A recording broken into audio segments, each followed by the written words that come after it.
like Jharkhand and West Bengal, which in their own right are industrial powerhouses. One of the outcomes of Combined Commander Conference was the reaffirmation of our commitment towards Atmanirbharta. I am glad with the theme of this particular ESTEC, which is Atmanirbharta se Samprabhuta. I congratulate Headquarter Eastern Command and SIDM for this particular event. I am sure the fourth event of ESTEC will be as successful as the previous ones. India's quest for defense Indianization and Atmanirbharta is central to attaining strategic autonomy in the defense sector. And as Bhatia has said it, it's a compulsion of the day, actually. It's no longer a kind of words which we speak about. And when we talk about self-reliance and Atmanirbharta, I've stressed always that it starts with these two words. Self-reliance is the self. You have to look at yourself. And so does Atmanirbharta. It speaks about Atman, your own self. So this is all about actually self-realization, understanding, self-actualization. And that probably will give us the self-confidence to achieve it. And I'm sure with our collective wisdom, we should be able to do it together. The remit of understanding Atmanirbharta is, I think, slightly more than defense manufacturing. It should look beyond it and beyond defense R&D. It's about indigenous thoughts, ideas, concepts.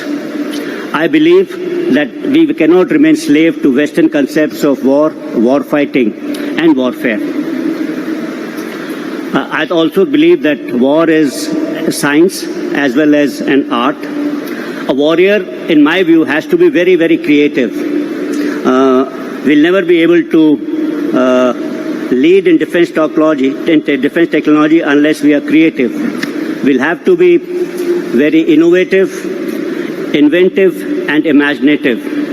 And in some manner, this is captured in some verses of our Rashtrakavi, Shri Ramdhari Singh Dinkar, in his poem Rashmi Rathi, in which he has contextualized this in a conversation between Parshuram with Karna. And I'll try and repeat that.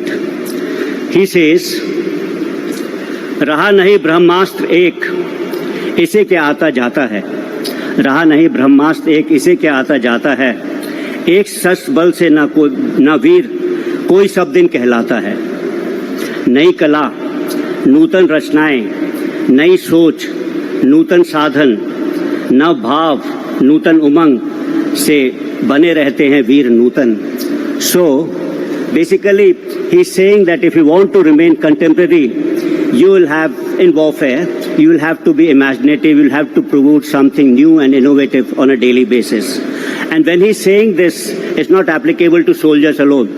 I think it's applicable equally to our scientists, it's applicable to our industrialists. A soldier may have to be innovative in his tactics and strategy, a scientist in weapon designs, and an industrialist in meeting the delivery timelines and the cost of that particular equipment. So having spoken about creativity and its importance in defense manufacturing, war fighting, I would like to talk about something more tangible in war fighting. It's my belief that, it's not a belief, actually it is that any war fighting system consists of three primary things. One is a platform, second is a weapon system, and third is a network which integrates all these three.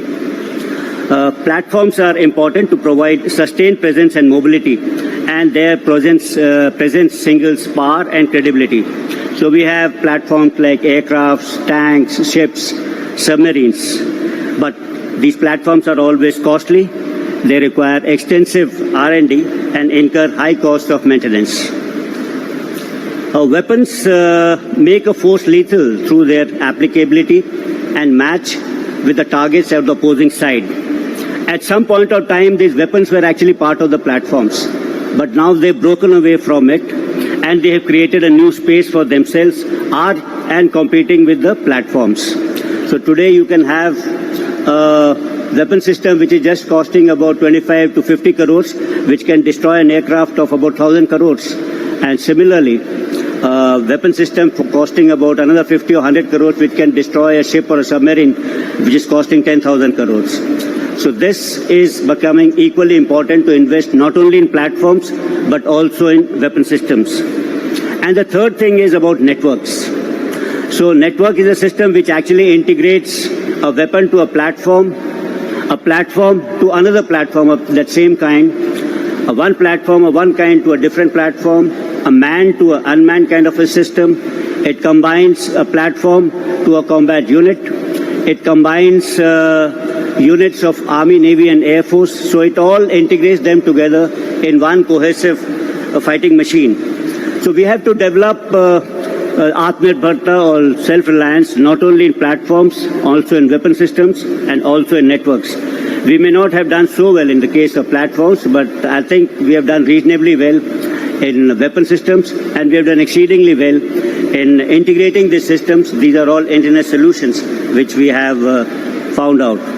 I think we need to invest in research and development, then only we'll be able to win or fight today's battles with tomorrow's technology. And here are some suggestions which I'd like to talk about. First is about strategic selection of projects based on threat perception and capability gaps, which will be paramount. In this regard, armed forces will have to take a lead. We also need to review the number of projects on which DRDO ongoing research and development is going on in the context of seeing their applicability in today's modern warfare. Some of these projects may have started, 10, 15 years back. Whether they're still applicable or not, we need to have a look at this. Defense diplomacy will need to be harnessed to bolster joint ventures and transfer of technology for complex projects and niche technologies. And when I'm talking about defense diplomacy, it no longer is the forte only of career diplomats. It will involve civil servants. It will involve army officers, military officers. It will involve industries. It will involve even heads of DPSUs. You all got to reach out with countries outside and then expand our base, manufacturing base. Enablers like third thing is about artificial intelligence, machine learning, quantum technology. These must be fully exploited. And I think defense forces must be part of this national talent mission on all these special projects. And that's a course correction we've undertaken in this Combined Commanders Conference. And the Honorable Prime Minister has said now that the armed forces will be part of these kind of technology missions. A fourth is about research and development talent pool, which must be diversified for better utilization of resources and economy of effort. And of course, this is quite true because as a country, we produce the largest number of STEM graduates in the world. We should also have a robust IPR and patent rights, which must ensure that it protects innovations of innovators and young people. And last but not the least is effective knowledge sharing and networking against stakeholders. That would be, I think, vital. Indigenous efforts, we started late, but we are on the right path. And most of these efforts have borne some kind of a fruit. And some, you could say, some green shoots of this were visible during Operation Sindoor. I would like to talk about BrahMos air launch versions. They were used very extensively with effect. We had a number of surface-to-air platforms, all manufactured indigenously, like Akash, Samar, and MR-SAM. A number of counter-UAS systems. They were developed for jamming, spoofing of systems. They were from man-portable to very, very complex systems, developed not only by BEL, but the private industry. Zen and Accord were at the head of it. We had loiter ammunitions, not only developed by, again, DPSUs, but also like private companies like Solar, Nagastra 1, which proved very, very successful. We had DRDO developed radar systems. They were employed on ships very effectively. And I had spoken earlier about integration. So we had this IACCS system, and we have integrated with the Army networks, Akash Tir, and with the naval ones. These were good initiatives. Other than that, we had this Sambhav secure mobile communication, etc. So number of indigenous products which we have developed in the past few years were fielded and fielded very, very successfully. Apart from this, there are a number of initiatives which the Ministry of Defence is undertaking to promote Indianization, and the first amongst them I would like to talk about is DPM 2025. That has been approved by Honorable Raksha Mantri, and that will be released soon. And the last DPM, if you recall, was in 2009, so it's almost about 16 years. So this DPM is going to remove procedural delays. This will enable CFAs. It will align to the latest amendments in GFR 2017, and enabling provisions of this are in accordance with the Manual for Procurement of Goods 2024 and prioritization of domestic sourcing through Make in India initiatives and additional opportunities for private industry and MSMEs. So this has already been done, and the next document that's going to be revised by the Ministry of Defence is DAP 2020. So I think that's a revision because that's overdue. And in this, while the services have already provided their inputs to the Department of Defence, in case there are inputs from the industry, from the academia, SIDM, I'll request all of them to provide input so that we have a very comprehensive DAP 2020. The services on their part have initiated a number of initiatives in which we try and tell out to the academia and to the industry as to what our needs would be there in the future. And this is being done in various forums and various methodologies. So we have started this future warfare course. So what kind of warfare will be there in future? And these courses are rank agnostic. It's not only service personnel, but we invite people of the industry also to be part of these courses. Recently in Mao, we held this Ran Sanwad, that's conversations on war and warfare, in which again the industry had participated in large numbers.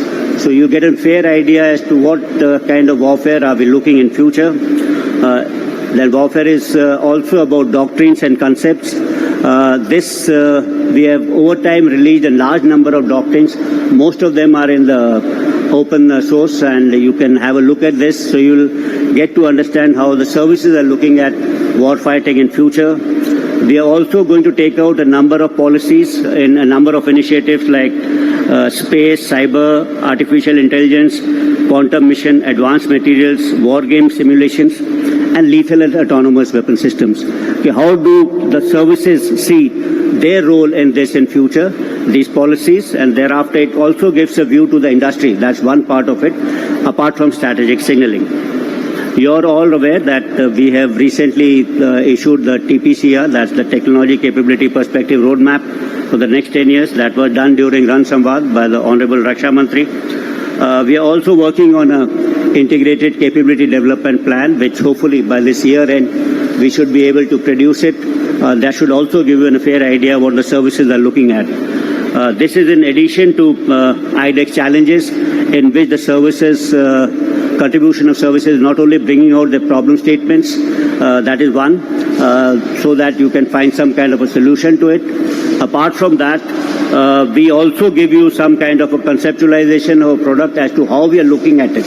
It's not only the problem statements. And this whole initiatives over a period of few years has been very, very effective. Today we have almost about 404 promising solutions and almost worth about 490 crores under this IDX schemes. So I strongly believe that Atmanirbharta, as I said earlier, is a sine qua non for us, and it's important so that we exercise strategic autonomy. In the end, actually, I would like to say that all the stakeholders of defense industry must work together with the singular aim of national interest. Rashtra Pratham की भावना जो है सर्वप्रिय होनी चाहिए. We have competence and the drive, and be rest assured that the armed forces will be there with you, trying to handhold you. The only important thing which I want to emphasize probably before I end is speed. We are a bit slow in this kind of reforms, what's happening, and the world is actually traversing rather fast. The geopolitical events are overtaking us, the march of technology is overtaking us, and this particular reforms or new products which we are looking at, they're slightly slow. So I think there's a need for, the direction is correct, there's a need for speed, I think, urgency of reforms. And in this, maybe I'll end by a small quote. It's something about future. कल जो है वो कल ही आएगा. इसका मतलब है actually वो कभी नहीं आएगा. तो जो करना है वो हमें अभी करना है, आज करना है। Thank you ladies and gentleman for your patient hearing. Thank you and जय हिंद। गोल जहां 27 वर्षों के सफर में 17,000 से भी अधिक छात्रों ने डॉक्टर एवं इंजीनियर बनकर भरे सफलता की ऊंची उड़ान, जहां साधारण छात्र भी असाधारण सफलता प्राप्त कर बना रहे इतिहास। दूरदर्शी शिक्षाविद श्री विपिन सिंह के मार्गदर्शन में मेडिकल एवं इंजीनियरिंग के लाखों छात्रों के लिए आशा की किरण के रूप में गोल्ड रिजल्ट फैक्ट्री। घर रहने का मकान भर नहीं, ये खुशियों की तिजोरी है। दरवाजे पर दस्तक देता पड़ोस, खिड़कियों से उमड़ आता आसमां, तारों में उलझी ऐसी ना जाने कितनी दास्तां। कहती हैं चले डायमंड सिटी, एक सफर हम सफर के साथ अपने घर तक। Diamond city, life long bonding, 500 से ज्यादा खुशहाल डायमंड परिवार। जल्दी करें, सिर्फ 200 फ्लैट बाकी। आज ही बुक करें अपना आशियाना। शहर की भीड़ से बोर हो गए हो? तो चलिए आज नए वाइब में आपको लेके चलते हैं, जिसका नाम है वैदिक विलेज। एम्स पटना से 10 मिनट की दूरी पर नौबतपुर में स्थित ये सोसाइटी सिर्फ आपके लिए है। यहाँ पे मेन रोड 30 फीट की है, रिंग रोड 24 फीट की है और ब्रांच रोड 20 फीट की है।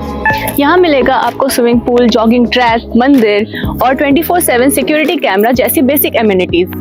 शांति और सुकून से भरा प्लॉट चाहिए तो सोचना बंद करो, अभी कॉल करो नीचे दिए हुए नंबर पे।